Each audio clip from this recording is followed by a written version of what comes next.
While the West slept, China just made a move that could reshape the entire semiconductor industry. In March 2025, researchers announced a chip with no silicon, and it's not just faster, it's operating at a completely different level of efficiency. This isn't science fiction. This is happening right now, and the Western tech industry has no clear response. For nearly 70 years, silicon has been the undisputed king of semiconductors. Every computer you've used, every smartphone you've held, every server powering the internet, all of them run on silicon transistors. Silicon became the foundation of the entire digital age because it worked. It was abundant, relatively easy to manufacture, and its properties made it ideal for the job. Engineers spent decades perfecting silicon technology, shrinking transistors, making them faster and more efficient. It became an obsession, a religion almost. This idea that the future of computing meant making silicon transistors smaller and smaller and smaller. But in March 2025, a team of researchers at Peking University walked away from that religion.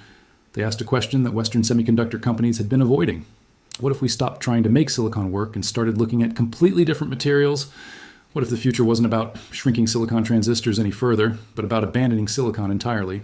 The team, led by Professor Peng Heilin, published their answer in Nature Materials.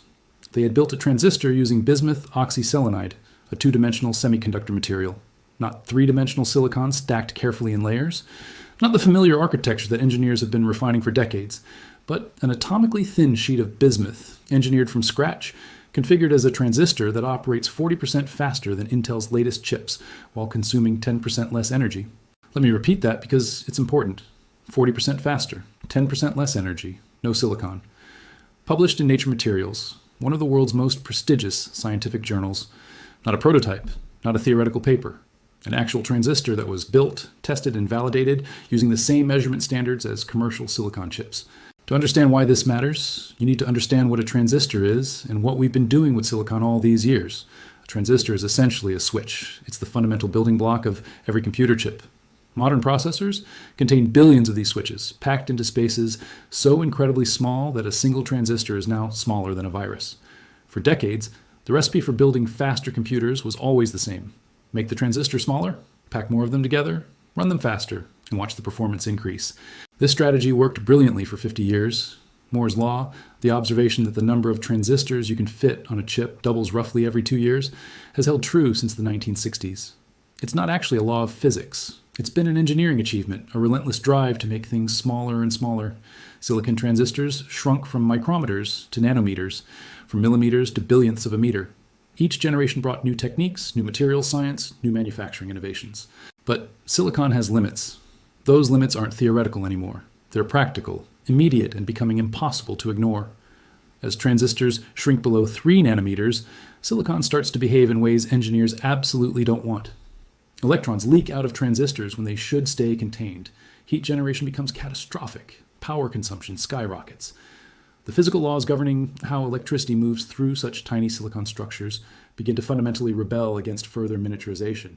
The semiconductor industry has known this crisis was coming for years. Engineers call it the end of Moore's law. But everyone thought they had more time. Intel, TSMC, and Samsung all believed they could squeeze maybe another decade of progress from silicon before hitting absolute physical limits. They invested massive amounts of capital into new approaches, FinFET technology, gate-all-around transistors, three-dimensional stacking, backside power delivery. These innovations bought silicon some extra years. But they're still fundamentally silicon, still working within silicon's limitations. The Western semiconductor strategy has always been incremental improvement. Refinement within known materials, steady progress toward smaller nodes. It's a strategy built on deep expertise, enormous infrastructure, and centuries of combined human knowledge about silicon. But it's also a strategy that assumes silicon is the only viable path forward. It assumes that whoever can make silicon work best will win. China made a different bet.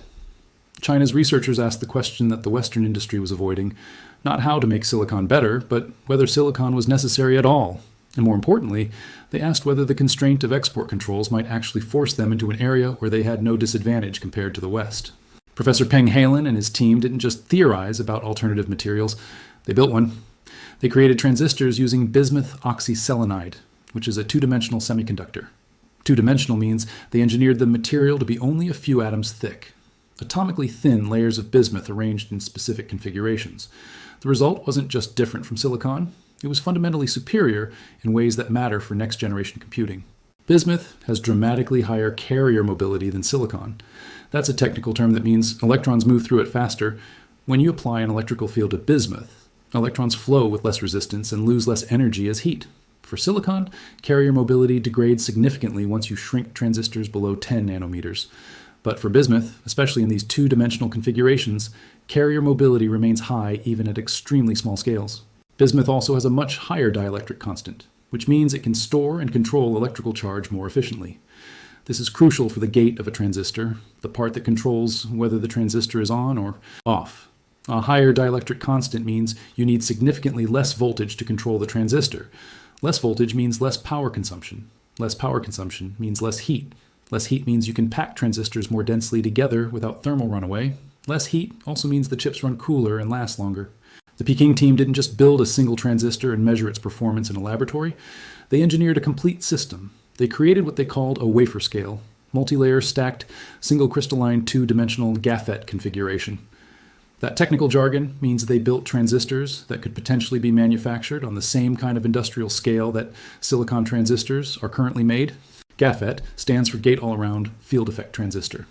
It's an architecture where the gate wraps completely around the semiconductor channel instead of just sitting on top of it. Traditional FinFET transistors, which have dominated the industry since Intel introduced them in 2011, have the gate on 3 sides. GAFET has the gate on all 4 sides. This fuller coverage means better control over the channel, reduced leakage, and improved performance. But here's where the Peking team made their real innovation. They combined GAFET architecture with two-dimensional bismuth materials. This combination had never been successfully demonstrated before. Previous attempts to use two-dimensional materials in transistors had failed because of structural challenges and material defects. The Peking team overcame these obstacles by engineering their own bismuth-based materials. They used bismuth oxyselenide as the semiconductor channel and bismuth selenite oxide as the gate dielectric material. The specific materials they chose, Bi2OC and Bi2SCO5, have properties that make them ideal for this application. The interface between these two materials, which is critical for transistor performance, has fewer defects than previous attempts. The researchers used something called density functional theory to validate their results. That's a computational physics method that predicts how materials will behave at the atomic level. Their calculations confirmed that their material interface was smoother, had fewer structural defects, and could maintain superior performance at extremely small scales. When they tested these transistors against the latest commercial silicon chips from Intel, TSMC, and Samsung, the results were striking. The bismuth transistors operated 1.4 times faster than the most advanced silicon-based chips. They operated at 90% of the energy consumption. That's a massive efficiency advantage. In computing, this translates to real-world benefits: faster processors, longer battery life in mobile devices, lower power bills for data centers, reduced heat dissipation requirements. Professor Peng Halen, the lead researcher, described the breakthrough in terms that captured exactly what they had achieved. If chip innovations based on existing materials are considered a shortcut, he explained, then our development of 2D material-based transistors is akin to changing lanes. This wasn't an incremental improvement on the silicon path. This was leaving the highway entirely and creating a completely new route forward. But here's the crucial geopolitical context that makes this breakthrough so significant. China didn't arrive at this innovation by accident or by simple intellectual merit. China arrived at this innovation because it had been backed into a corner by Western export controls and then chose to escape that corner in a direction the West wasn't prepared for. For the past 3 years, the United States has been systematically restricting China's access to advanced semiconductor technology. The restrictions started in October 2022 with export controls on advanced chips and semiconductor manufacturing equipment. The goal was clear and explicitly stated: prevent China from building cutting-edge processors. The restrictions were comprehensive, not just finished chips, but the equipment to make chips, the software to design them, the tools and techniques to manufacture them. These controls were tightened in October 2023 and again in December 2024. The restrictions expanded to cover more equipment, more companies, more aspects of the supply chain. In March 2025, just as the Peking team was publishing their research, the Trump administration announced additional export restrictions, blacklisting dozens of Chinese semiconductor companies and research institutions. The message from Washington was absolutely clear. China, you cannot compete with us. You cannot access our technology. You cannot build the future with us. You are permanently excluded. The Western policymakers who implemented these controls believed they were making a strategic calculation that would maintain American dominance for decades. By restricting China's access to advanced semiconductor equipment and knowledge, the West could ensure that China always lagged behind in silicon technology. Eventually, China's semiconductor industry would max out, hit hard physical limits, and fall permanently behind. American and allied companies would maintain their technological edge, dominance secured. What nobody anticipated was that China would respond by simply walking away from the competition in silicon entirely. What happened when you back someone into a corner and tell them they can never compete with you in the space you dominate? Sometimes they don't try to catch up. Sometimes they create a completely new space where your dominance means nothing. Professor Peng Halen acknowledged this explicitly when discussing his team's research. The sanctions, he explained, had forced researchers to find solutions from fresh perspectives. The restrictions meant to constrain China's progress had inadvertently pushed them onto a completely different technological path. In a sense, the export controls worked exactly as intended, but not in the way policymakers had hoped. Instead of keeping China dependent on Western technology, the controls motivated China to develop technology that Western companies weren't even focusing on. This is where the situation becomes genuinely problematic for Western semiconductor strategy. The entire architecture of American dominance in semiconductors rests on a specific foundation. Western companies are better at silicon. ASML, a Dutch company, makes the most advanced lithography equipment needed to manufacture cutting-edge silicon chips. TSMC, a Taiwanese company, operates the most advanced silicon fabrication plants. Intel and Samsung have decades of expertise in silicon manufacturing. The supply chains for silicon production are concentrated in a few Western companies and Taiwan. The expertise is concentrated, the equipment is concentrated, the leverage is concentrated. But if the future of semiconductors is two-dimensional materials like bismuth, then all of that concentrated expertise and equipment becomes much less valuable. Everyone starts from scratch. China has no disadvantage compared to the West. There's no established ASML-like dominance in bismuth transistor manufacturing. There's no existing supply chain that the West controls. There's no decades of accumulated expertise that American companies have and China lacks. Imagine if the entire playing field got reset. Imagine if everything the Western semiconductor industry had built up over 50 years, every fabrication plant, every manufacturing technique, every accumulated knowledge, suddenly became obsolete. And imagine if your competitor had forced you into a situation where you had to start over too, but they had the advantage of having no legacy infrastructure to move past. That's essentially what the Peking breakthrough represents. Consider the practical implications. Intel, TSMC, and Samsung have spent years and billions of dollars building fabrication plants optimized for silicon manufacturing. These facilities are designed to produce chips at 3 nanometers and below. The equipment inside these plants is specifically calibrated for silicon. The processes the engineers have developed are specifically refined for silicon. The entire infrastructure is silicon-focused. Now imagine you want to switch to bismuth transistors. You can't just retool your existing plants. You need completely different equipment. You need new processes. You need different expertise. Essentially, you need to build new factories from scratch. That's an enormous capital investment. That's years of development time. That's a massive disruption to your business model. China, meanwhile, doesn't have massive legacy infrastructure invested in silicon manufacturing. Yes, they have fabrication plants, and yes, these plants cost billions of dollars, but they don't have the same level of capital locked into silicon manufacturing that Western companies do. China can more easily say, we're going to pivot to two-dimensional materials and bismuth transistors, and actually execute that pivot without destroying their existing business model. This is the asymmetry that Western export control strategy didn't account for.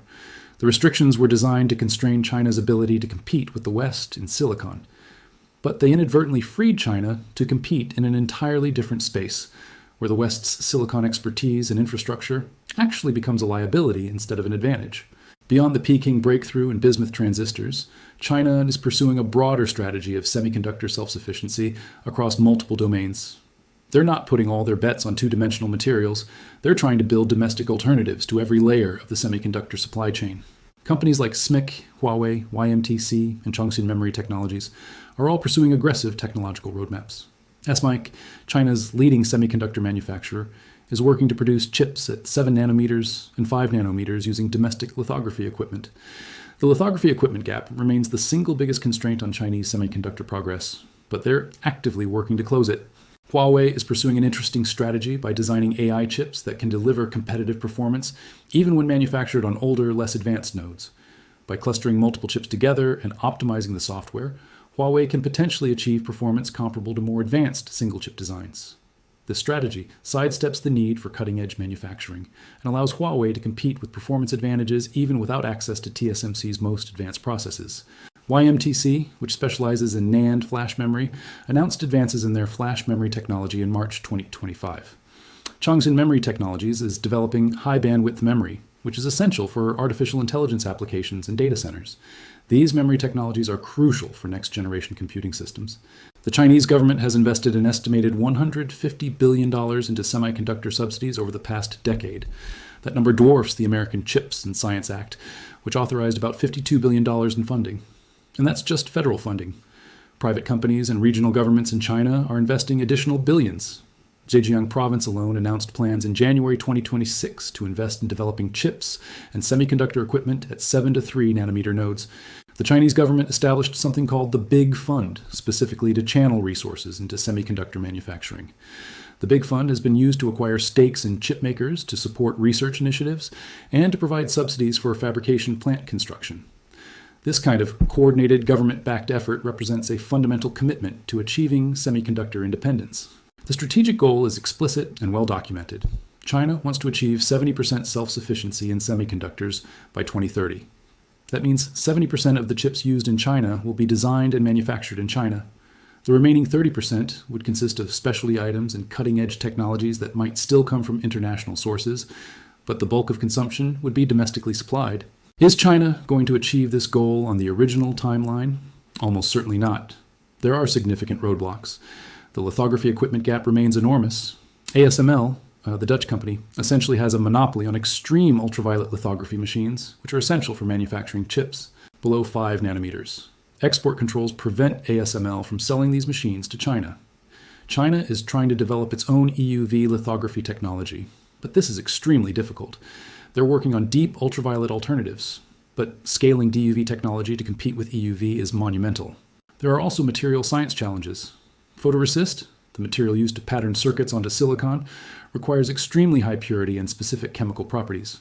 China is developing domestic alternatives to photoresist, but validating these materials and ensuring they work reliably at industrial scale takes years. Specialty gases, silicon wafers, and other materials in the supply chain have similar challenges. Beyond the technical barriers, there's a significant talent gap. The semiconductor industry requires highly specialized engineers and scientists. China has a large pool of talented people, but they're facing a predicted shortage of 200,000 to 250,000 semiconductor specialists by the middle of the decade. Attracting talent back to China from abroad, training new engineers quickly, and building institutional knowledge all takes time. So if China faces these significant constraints, how is the Peking breakthrough meaningful? Because it suggests that China is taking a different approach to these constraints. Instead of trying to overcome the Western advantages in silicon and lithography, the Peking team essentially sidesteps those advantages entirely. They're creating a path forward that doesn't require competing in lithography at TSMC's level. It doesn't require building silicon fabrication plants that match Intel specifications. It creates a completely new competitive space. The Western response to this breakthrough has been strikingly muted. Intel has not announced a major pivot toward two-dimensional materials. Samsung has not issued a press release saying they're abandoning silicon. TSMC has not announced plans to invest in bismuth transistor research. There have been no emergency meetings of industry leaders calling for immediate government action. This doesn't mean nothing is happening behind closed doors. Major semiconductor companies do have research teams investigating alternative materials. Intel, in particular, has been funding work on various post-silicon materials, but this research is not the priority. The priority remains silicon. The strategy remains incremental refinement of silicon technology. Companies are still investing primarily in FinFET and GAFET approaches using silicon. And here's why this matters. It's extremely difficult to change direction when you've already invested so much in your current path.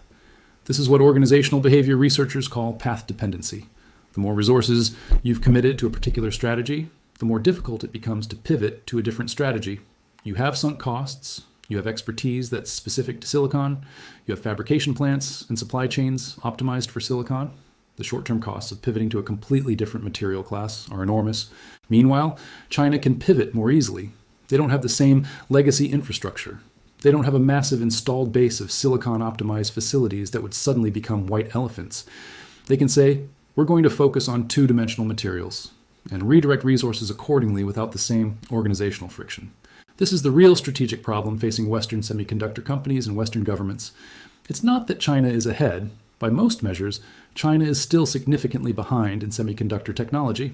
But the game might be changing in ways that make Western advantages in silicon less relevant. There's also an element of path dependency in government policy. American semiconductor policy has been built on the assumption that maintaining superiority in silicon is the path to maintaining technological dominance.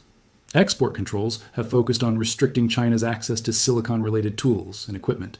Funding has focused on strengthening American silicon manufacturing. Strategic planning has been built around silicon scenarios. But what if silicon is no longer the critical bottleneck?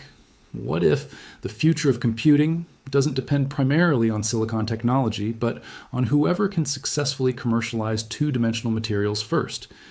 Then all of the policy architecture that's been built around silicon becomes less relevant. The export controls are restricting the wrong technology. The funding is going to the wrong areas. The strategic planning is based on the wrong assumptions. There are some voices in American policy circles starting to sound alarm bells about this. The Center for Strategic and International Studies, a major think tank, published an analysis in May 2026, specifically addressing the Peking breakthrough and what it means for Western strategy. The analysis concluded that current chip export control policies are, at best, a short-term palliative for the long-term strategic challenge posed by China in semiconductors. The report noted that the controls may have bought the West some time. They did briefly disrupt China's semiconductor ecosystem and caused some setbacks, but they haven't solved the fundamental problem. They haven't maintained technological dominance in a way that adapts to new strategies and new technological directions. The controls were built for a specific scenario, China competing against the West in silicon. But if China pivots to two-dimensional materials, the controls become much less effective. This creates a real strategic problem. Semiconductor technology is central to global power in the 21st century. Control over semiconductor technology translates into control over artificial intelligence, control over military systems, control over critical infrastructure. The country that dominates semiconductors will have disproportionate power in geopolitics, in economics, and military affairs. For the past 20 years, the United States has assumed it would maintain that dominance. This assumption rested on American superiority in silicon technology and the concentrated control Western companies exert over the silicon supply chain. But if semiconductor technology is moving toward two-dimensional materials, and if that transition is happening first in China rather than in the West, then the entire basis for American dominance starts to look uncertain. The implications extend to artificial intelligence specifically. Modern AI systems require enormous amounts of computing power. Data centers that run AI models consume massive quantities of chips. Right now, those chips are silicon. If bismuth-based transistors deliver the performance improvements that the Peking team claims, AI systems could run faster and more efficiently. This affects which countries can afford to run large AI models. It affects which companies can build competitive AI systems. It affects the entire geopolitical competition around artificial intelligence. It also affects the cost structure of artificial intelligence. If a company can run the same AI workload on more efficient chips with lower power consumption, their operating costs drop. They can undercut competitors on price. They can invest more in development. They can expand their market share. The companies that adopt more efficient chip technology first will have significant competitive advantages. This is true for cloud computing more broadly. Every major technology company runs data centers that consume enormous amounts of electricity. More efficient transistors mean significantly lower power bills. They mean less heat dissipation. They mean smaller physical footprints for data centers. The cost savings at scale are enormous. If Chinese companies can manufacture bismuth-based transistors at scale first, they could capture significant cost advantages in operating data centers and cloud computing infrastructure. For consumer devices, the implications are similarly substantial. Smartphones, laptops, tablets, smartwatches, all could potentially benefit from bismuth-based transistors. Faster performance, longer battery life, devices that run cooler. If Chinese companies manufacture these transistors at commercial scale first, they could build consumer devices that outperform Western alternatives in meaningful ways. The Peking breakthrough, in other words, isn't just a laboratory curiosity. It's not just an interesting research result in a physics journal. It's potentially the opening move in a fundamental realignment of technological competition and geopolitical power. It suggests that the West's strategy of constraining China through export controls may have been based on faulty assumptions about which technologies matter most for the future. What should the Western response be? That's the question policymakers are grappling with right now. There are several possible approaches. First, Western companies could commit significant resources to competing in two-dimensional materials, research and development. Intel, Samsung, and other companies could establish major research programs focused on alternatives to silicon. This would cost billions of dollars and would require redirecting resources from current silicon-focused initiatives. Second, governments could increase funding for post-silicon research. The CHIPS and Science Act included some funding for next-generation research, but much of that funding is currently on hold. Congress could appropriate additional funding specifically for two-dimensional materials research and for manufacturing technology development in these alternative materials.